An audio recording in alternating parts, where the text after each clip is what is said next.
जाफर साहब, जो अहमद अल अरबी भी बात कर रहे हैं, अगर ये जंग एक्सपैंड होती है और ये जिस तरह हम देख रहे हैं कि बहरीन में भी ईरान ने अमरीकी नेवल बेस पर हमला किया है और मनामा की भी सूरत हाल हमने देखी, और साथ ही साथ अबू धाबी में भी धमाके की आवाज़ें सुनी गई हैं, तो ये बात मशरिक़ वुस्ता तक फैल गई है।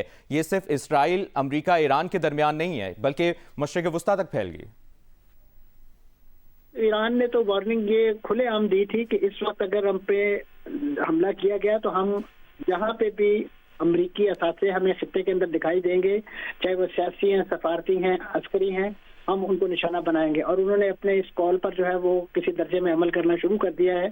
ये जिन मकामात की अभी आपने अपने गुफ्तगू में निशानदेही की है, चाहे वो अबू धाबी है, मनामा है, इसी तरीके से इसी नौयत की तैयारियां जहाँ वो कतर के अंदर भी दिखाई दे रही हैं, तो वहाँ पे जो इनकी सबसे बड़ी मिलिट्री बेस है उस पे माजी में भी एक बड़ा कोरियोग्राफिक किस्म का अटैक किया गया था। लेकिन मैं समझता हूँ कुवैत से मुतालिक भी खबर आ रही है, कुवैत से मुतालिक भी बताया जा रहा है, वहाँ पर भी धमाके की आवाज़। जहाँ जहाँ अमेरिका की बेसेस या उनके वहाँ पे स्ट्रेटेजिक असासे मौजूद हैं, वो इस वक्त ईरान ने तो उन्हें अपना एक लेजिटिमेट टारगेट है वो डिक्लेयर कर रखा है, क्योंकि ईरान को जिस अंदाज से डिच किया गया है और ख़ास तौर पे यही खित्ते के ममालिक माजी में जो ईरान को परसुएड करते रहे हैं मुज़ाकरात के लिए और उनके साथ मुज़ाकरात की मेज़ पे बिठाने के लिए, तो अब जब उन मुज़ाकरात को बीच चौराहे में जो है वो छोड़ के इस नौयत की जंगी कार्रवाई जो है उसका आगाज किया गया, तो ऐसे में ईरान के पास अपने दिफा और अपना डेटरेंस शो करने के अलावा और कोई ऑप्शन बचा नहीं है। तो मैं समझता हूँ कि खित्ते के ममालिक ने अगर यहाँ पे डिप्लोमेसी या मुज़ाकरात इस इशू को प्रमोट होता देखना है या लेके चलना है, तो इस वक्त अपना जो भी पॉलिटिकल और डिप्लोमेटिक वेट है वाशिंगटन के अंदर, इसराइल के अंदर, उसको इस्तेमाल करें, वगरना इसी नौयत के निशाने जो इसी नौयत के अहदाफ जो है वो बनते रहेंगे और खित्ता जो है एक बहुत बड़ी जंगी तबाही का जो है वो सामान बना रहेगा।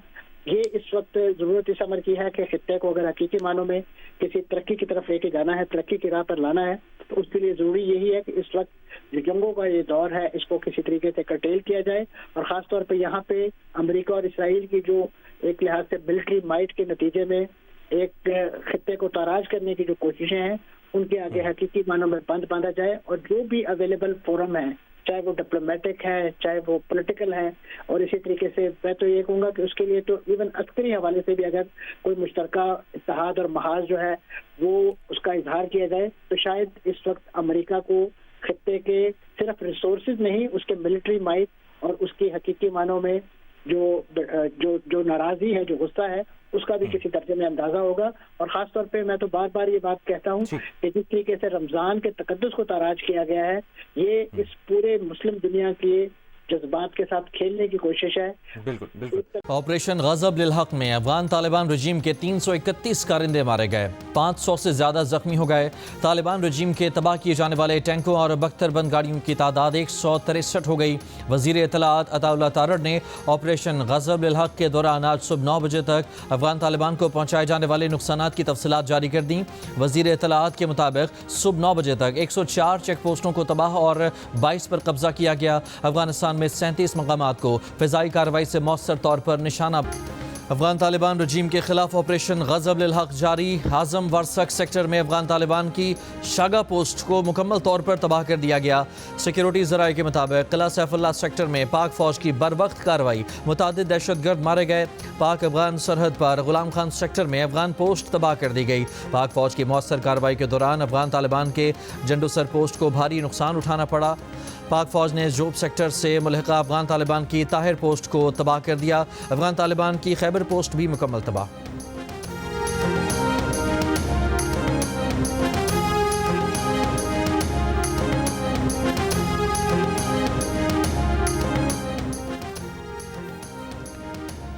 अमरीकी सदर डोनाल्ड ट्रंप ने कहा है कि पाकिस्तान अफगानिस्तान के साथ बिल्कुल ठीक कर रहा है। सहाफ़ी का सवाल कि क्या आप पाकिस्तान और अफगानिस्तान जंग में मुदाखलत करेंगे, ट्रंप ने जवाब दिया कि मैं करता, लेकिन आप जानते हैं कि मेरे पाकिस्तान के साथ बहुत अच्छे ताल्लुकात हैं। पाकिस्तान के पास एक अजीम वज़ीर आज़म और अजीम जनरल हैं, अजीम क़यादत है। ये वो दो शख्सियात हैं जिनकी मैं वाकई बहुत ज़्यादा इज़्ज़त करता हूँ। मेरा ख्याल है कि पाकिस्तान बहुत ही शानदार तरीके से आगे बढ़ रहा है। पाकिस्तान अफगानिस्तान के साथ बिल्कुल ठीक कर रहा है।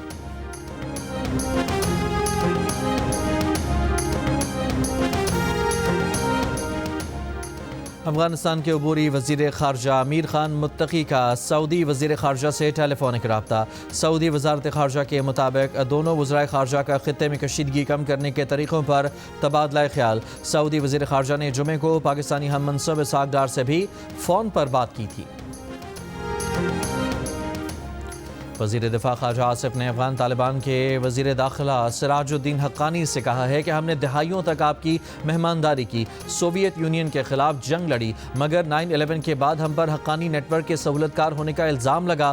ہم نے آپ کی لڑائیاں ختم کرانے کی کوشش کی، مگر آپ نے ہمارے قاتلوں کو پناہ دی، ہمارے دشمنوں کا حلیف بن گئے۔ کابل میں ملاقات میں ہم نے درخواست کی کہ دشمنوں کی مدد نہ کریں، مگر آپ نے رقم مانگی اور کوئی ضمانت نہیں دی۔ خواجہ آصف نے کہا کہ اپنی سرزمین کو ہمارے خلاف استعمال نہ ہونے دیں، کیونکہ دین اور ثقافت سکھاتی ہے کہ پناہ دینے والے کی خیر مانگنی چاہیے۔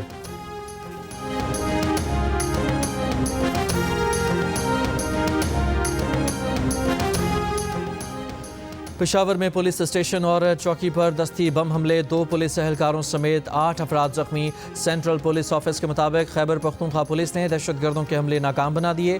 پشاور کے تھانہ بٹبیر اور متنی چوکی پر دستی بم حملے ناکام بنائے۔ خیبر تکیہ پولیس چوکی پر بھی دہشت گرد حملہ ناکام بنایا۔ بنو کی کنگر پل اور کاشف پل چوکیوں پر حملے ناکام ہوئے، دہشت گرد فرار ہو گئے۔ کوہاٹ شہر کے تمام داخلی راستوں پر پولیس چوکیاں قائم کر دی گئیں۔ شمالی وزیرستان کے تمام سرکاری صحت مراکز میں ہائی الرٹ کر دیا گیا۔ تمام ڈاکٹر سمیت طبی عملے کو ڈیوٹی پر موجود اور الرٹ رہنے کی ہدایت، چھٹیاں منسوخ۔ کراچی اولڈ سٹی ایریا کے مختلف علاقوں میں غیر قانونی مقیم افغان باشندوں کے خلاف آپریشن، 98 افغان باشندے زیر حراست۔ ایس ایس پی سٹی کے مطابق رہائشی ایکٹ کی خلاف ورزی کرنے والے 61 ملزمان کو گرفتار کیا گیا۔ راولپنڈی کے مختلف علاقوں میں غیر قانونی طور پر مقیم افغان باشندوں کے خلاف کارروائی، 40 افغان شہری گرفتار، ہولڈنگ کیمپ منتقل۔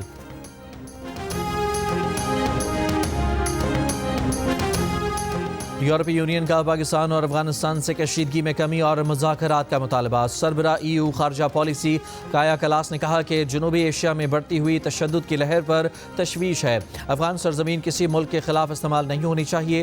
متحدہ عرب امارات کا پاکستان اور افغانستان کے درمیان جھڑپوں پر اظہار تشویش۔ UAE کی دونوں ممالک سے کشیدگی میں کمی کی اپیل، کہا اختلافات کے حل کے لیے سفارتی ذرائع اختیار کیے جائیں۔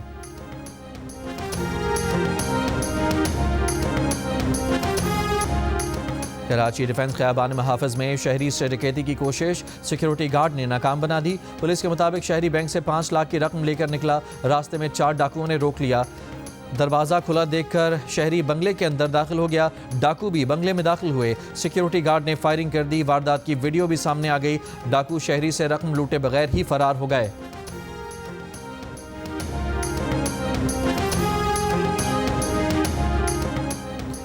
بولیویا کا بینک نوٹ لے جانے والا فوجی کارگو طیارہ کریش لینڈنگ کے دوران تباہ ہو گیا، 20 افراد ہلاک، 20 زخمی ہو گئے۔ طیارے سے بکھرنے والے نوٹ جمع کرنے کے لیے موجود ہجوم پر پولیس کی آنسو گیس کی شیلنگ۔ خبر ایجنسی کے مطابق طیارہ لینڈنگ کرتے ہوئے رن وے سے ہٹ کر ایک ایونیو سے ٹکرا گیا۔ طیارہ گرنے کی وجوہات واضح نہیں۔ بلوچستان ہائی کورٹ کے چیف جسٹس محمد کامران خان ملاخیل نے کہا ہے کہ بلوچستان میں دہشت گردی کے حالیہ واقعات میں متاثر ہونے والی عدالتوں کی تعمیر کے لیے احکامات جاری کر دیے ہیں۔ عید سے پہلے متاثرہ عدالتیں بحال ہو جائیں گی۔ عید کے فوراً بعد عدلیہ کی پوسٹیں مشتہر کر دی جائیں گی۔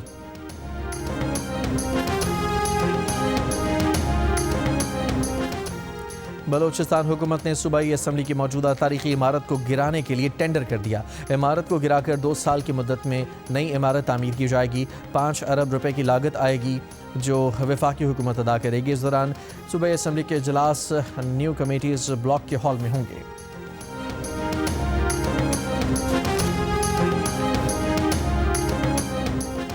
نیب کراچی کی ملک کی تاریخ کی بڑی کارروائی، 350 ایکڑ زمین واگزار کرا لی۔ واگزار کرائی گئی زمین کی مالیت 423 ارب روپے سے زیادہ بنتی ہے۔ نیب نے بورڈ آف ریونیو کے ساتھ مل کر کلفٹن بلاک 1 اور 2 میں کارروائی کی۔ زمین واگزار کرا کے سندھ حکومت کے حوالے کر دی گئی۔ اور انگلینڈ نے سپر 8 مرحلے میں نیوزی لینڈ کو سنسنی خیز مقابلے کے بعد ہرا دیا. پاکستان کی سیمی فائنل میں پہنچنے کی امیدیں زندہ. پاکستان اور سری لنکا کے درمیان اہم میچ آج کھیلا جائے گا. سیمی فائنل کے لیے کوالیفائی کرنے کے لیے پاکستان کو سری لنکا کو 64 رن سے شکست دینا ہوگی یا مطلوبہ ہدف 13.1 اوور میں پورا کرنا ہوگا.